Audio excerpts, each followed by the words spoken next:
আসসালামু আলাইকুম বন্ধুরা, আজকে চলে আসছি আমার এলাকার ঠিক পাশেই বনগ্রাম ভূয়া বাড়ি, মানে জমিদার বাড়ি। এই হলো পুরোটা জমিদার বাড়ি। অসাধারণ এই জায়গায় সব প্রায় যারা আসে সব এই জায়গাটা ঘুরতে আসে।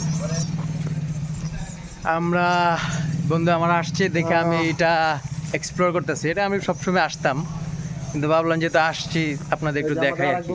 এই যে আমার এক বন্ধু, সে শুধু ঢাকা থেকে চলে আসছে দেখাইতে। এখন মানে দেখতে পারতেছেন মানে কিরকম কিচিরমিচির করতেছে ওই যে বাদুরগুলা। আমরা যাই দেখি আর একটু সুন্দরভাবে দেখাবো আপনাদের। গোপালগঞ্জের একটা ঐতিহ্যবাহী স্থান এই জায়গাটা, জমিদার বাড়ি ভূয়া বাড়ি নামে আসলে এই জায়গাটা অনেক পরিচিত। প্রতি বছরে আসলে অনেক পর্যটক আসলে এখানে দেখতে আসে। আশেপাশে যত গ্রামবাসী আসে সবাই যখন মানে গ্রামে আসে তখন আসলে এই জায়গাটায় খুবই দেখতে আসে। জায়গাটা খুবই সুন্দর, পরিচর্যার অভাবে আসলে এই জায়গাটা খুবই নোংরা হয়ে গেছে। যদি আসলে পরিচর্যা করা যেত তো এই জায়গাটা আসলে আরও অনেকটা মানুষের অ্যাট্রাকটিভ হয়ে উঠত। তো যাই হোক, আমার যেহেতু গ্রামের পাশেই এই জায়গাটা, তো একটু ঘুরতে আসলাম। প্রতি বছরই ঘুরতে আসি, বন্ধুবান্ধব যখন আসে তখন নিয়ে আসি। বেশ ভালো লাগে আসলে এরকম একটা ঐতিহ্যবাহী জায়গাগুলো দেখতে আর কি।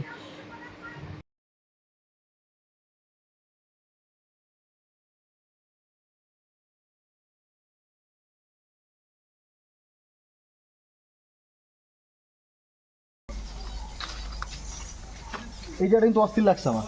এই যে মানে দেখ যাচ্ছে এই জায়গাটাই দেখ, আর এই হচ্ছে বাদুর।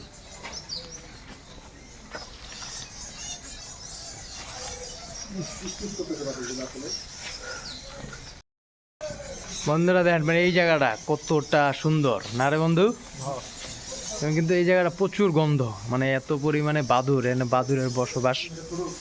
আর কিছু রোহান, তুমি যে আমার ব্লগে আসছো, এই যে আমার ছোট ভাই, মানে আমাদের এই বিষয়ে কিছু একটা বলো, এই যে ঐতিহ্যবাহী জায়গার বিষয়ে।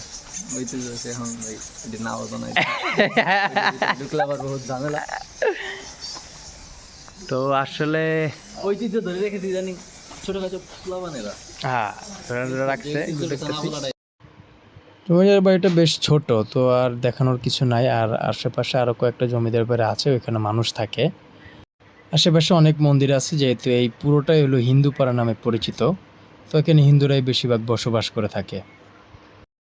তো ভিডিওটা আর বেশি একটা বড় করবো না, যেহেতু সন্ধ্যা হয়ে গেছে, বাসায় চলে যাব। তো সবাই ভালো থাকবেন, সুস্থ থাকবেন, আর এক্সট্রিম আমাদের সাথেই থাকবেন।